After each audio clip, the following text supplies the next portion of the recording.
Hey everybody, this is D Hunter, bringing another action figure diorama review. Today, we're going to look at NECA's Beetlejuice Dante's Inferno Room Deluxe Set. This is a NECA store exclusive. I pre-ordered it, and here it is today. This is pretty much going to be my whorehouse in Gotham City, and I think it'll be freaking awesome. I have pretty much all the figures in the Beetlejuice collection, so this will be great for a diorama for my Beetlejuice figures, as well as a diorama for my Gotham City, where Batman can stop all kind of different, sort of off-the-books crimes. So let's take a look at the packaging. Oh, as you can see at the top, Beetlejuice. Girls, girls, girls. Live nude. This is definitely not for kids. Look at that. Nearly 18 inches tall and almost 24 inches wide when fully assembled. Some assembly required. Dante's Inferno Room Deluxe Set. It also comes with this exclusive spiked Bio-Exorcist Beetlejuice. Each letter lights up in sequence, so it has light-up features. Now, when I first saw this thing, I thought it was all cardboard, but I don't think that's the case. I'm looking forward to seeing what the contents bring. On the side, Dante's Inferno Room, Beetlejuice. The other side, same thing. The back, well, it's very similar to the front. We do have the little sandworm in the corner there. And at the bottom,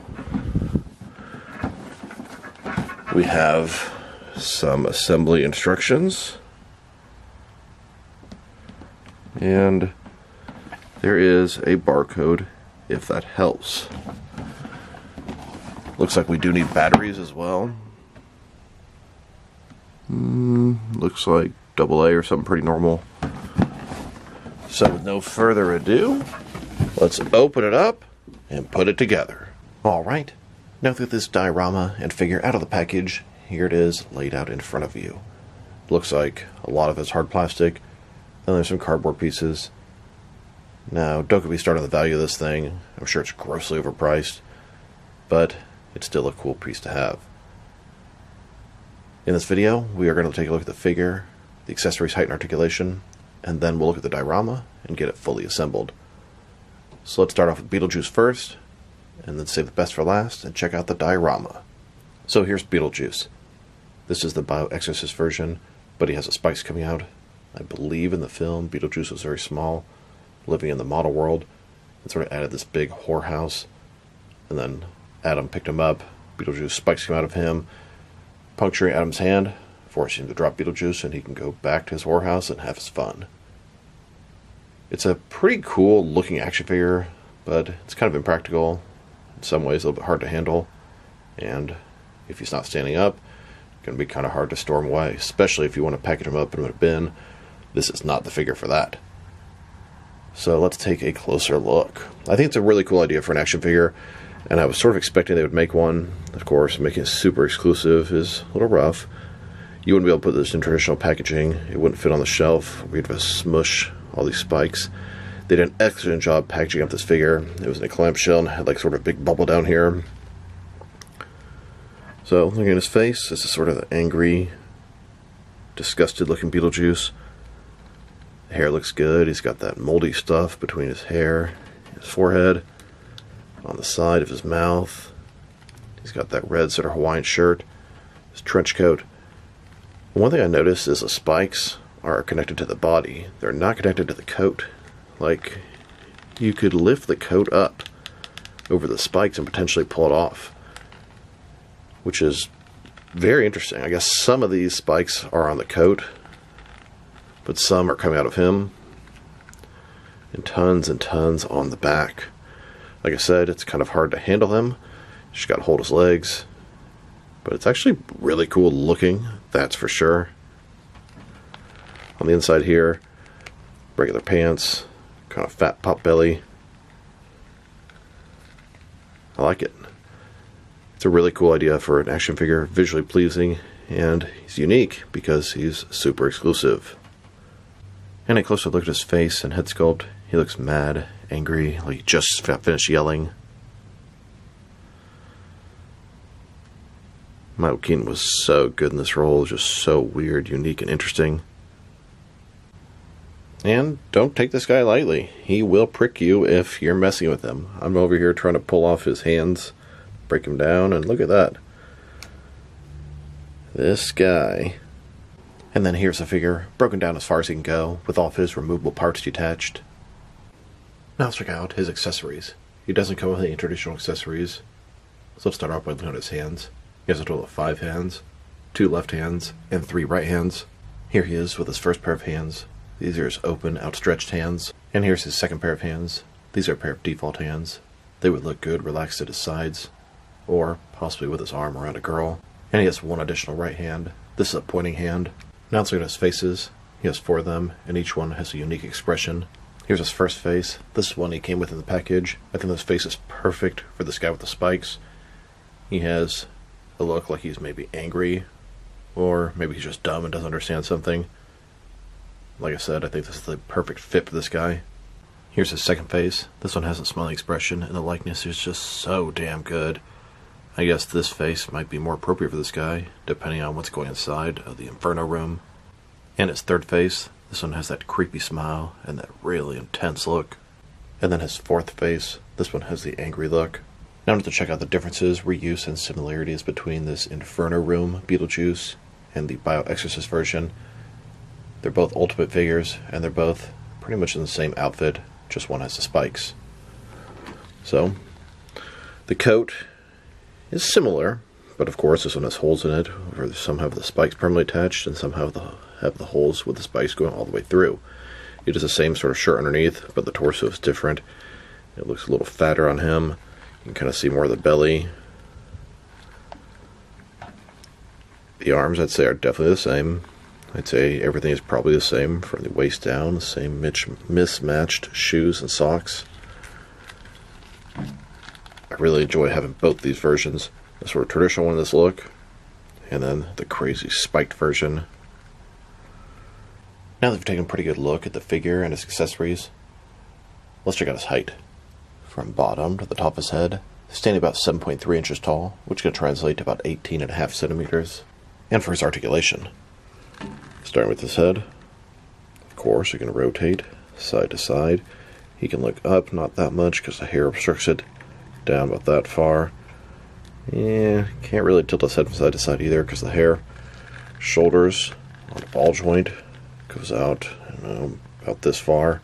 The jacket's a little bit weird. It goes up, but you kind of got to have it sticking out to be able to move it, as the jacket is a lot puffier than the other version. He's got a single jointed elbow. Mine is very tight. There's like extra paint in there. Goes in more than 90 degrees with rotation. His wrist can rotate, and it's hinged as well. Torso is one solid piece. He's got a ball joint in his waist. Rotate around, forward and back. It doesn't move that much. Yeah, you can at least rotate it. Legs, they go out about this far. They could go further, but the jacket, ball joints inside of there. Can rotate independently against the ball. They go forward about that far, back not much. He's got single jointed knees. Kind of hard to access everything between the spikes and the jacket. The knees also have rotation. And then his ankle. Forward and back a little bit. I guess no traditional rotation. Feels like you get that at the knee. And they can tilt and rock. And next, I do want to check them out with a bunch of other Michael Keaton and Beetlejuice figures, but I'm going to assemble a diorama, so that when we do that, we can do that in front of that diorama. Alright, so back to the diorama. We have the large base, bunch of cardboard pieces here, top sort of sign, sort of point to the top of the building, bunch of spikes, and a couple lights. Let me go ahead and follow the assembly instructions and see what I do first. So the first step is to add the Dante's Inferno room sign to the top. I notice it also takes 3 AAA batteries, and I just checked the junk drawer, and we don't seem to have anybody, so off to the store I go. So back from the store, stopped by Target and Walmart, didn't find any figures, but did remember the batteries. So Next step is to attach the girls sort of top part here. So far, it's taking shape. These are the easier parts. Next, I attach these two lights at the very top there. Next, I'm going to attach all these little sort of pitchfork type pieces that go along the sort of edge here, but I have no intention of keeping that way. Once I'm done this video, I'll take all those, throw them in a bag because they're just going to fall off, get lost, or broken. And then here are all those little pitchforks on top. Here, and then up top there.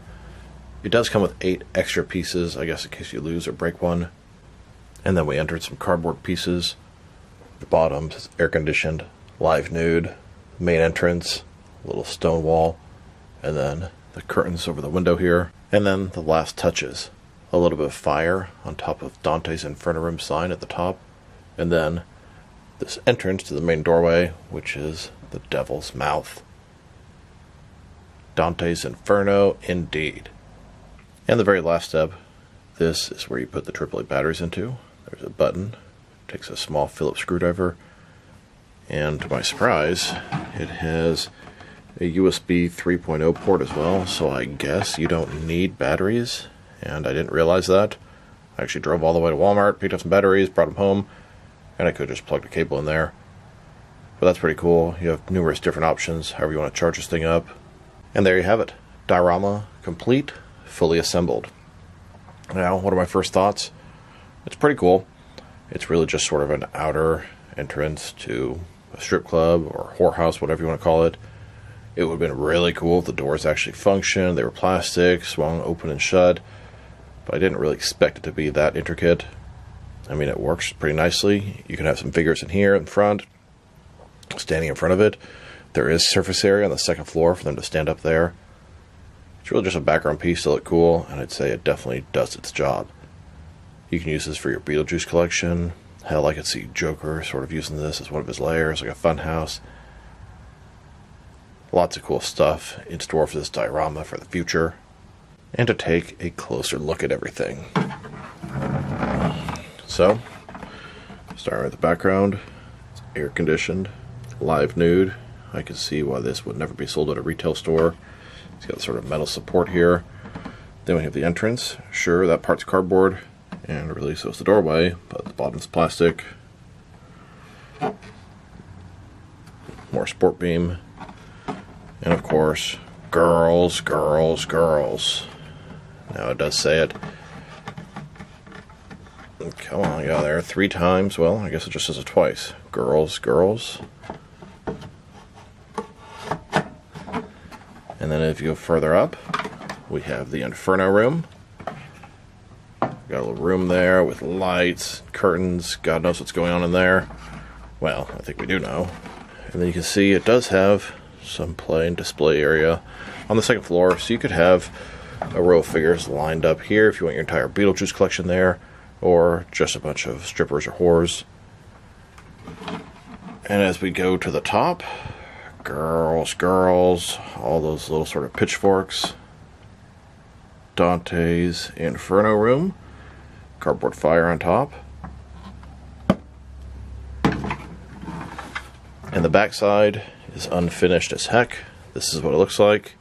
You can see a little bit of surface area here for your figures, but you really can't do anything with the backside. It's no problem to put this on a shelf or leaning up against a wall. Now check out the measurements of this thing, fully assembled. So, as far as how wide it is, for the farthest point, it's about 25 inches wide. As far as how tall it is, to the tallest point, about 17.5 inches tall. And as far as how deep it is front to back, about 5 inches, maybe 5.5. And now, do check out the action features. And it really has one action feature, which is a light up sign. I mean, besides that, it just stands there, it looks cool. It'll allow you to put your figures here in the doorway in front of it, and on the second level. So here's a look at the Dante's Inferno room sign, not lit up. There's a button you press on the back, press that in, and the letters start lining up one by one. Repeat as needed. This will definitely catch the attention of nearby traffic and tourists. And then here it is, lighting up in a completely dark room. Now let's put some figures into this thing. And yeah, I'm going to put Beetlejuice into it. But first, I want to put some girls in this thing. Here's some slutty McFarlane Kiss Love Gun figures. These are basically sexy Kiss fans. And the white face paint makeup works pretty good for Beetlejuice fans as well. Here's this diorama with a bunch of different sort of scantily clad dressed women. Wrestling, movies, NECA, Hasbro, Mattel, all kind of different various attractive female action figures. The Inferno room, the Boom Boom room, you know what I'm talking about. And then we have Beetlejuice in front of the diorama with all the women just presenting what he has to offer. And as promised earlier, now let's check him out with all my other Beetlejuice and Michael Keaton action figures. Here's the Inferno room Beetlejuice next to the Bio-Exorcist version, both in the same outfit, both look completely different. And here he is next to the other Beetlejuice 1 figures. These are re-releases of older NECA figures from over 10 years ago. NECA made ultimate figures of both the white and black striped and the red wedding tuxedo versions of Beetlejuice, but these are both from those looks from the second film.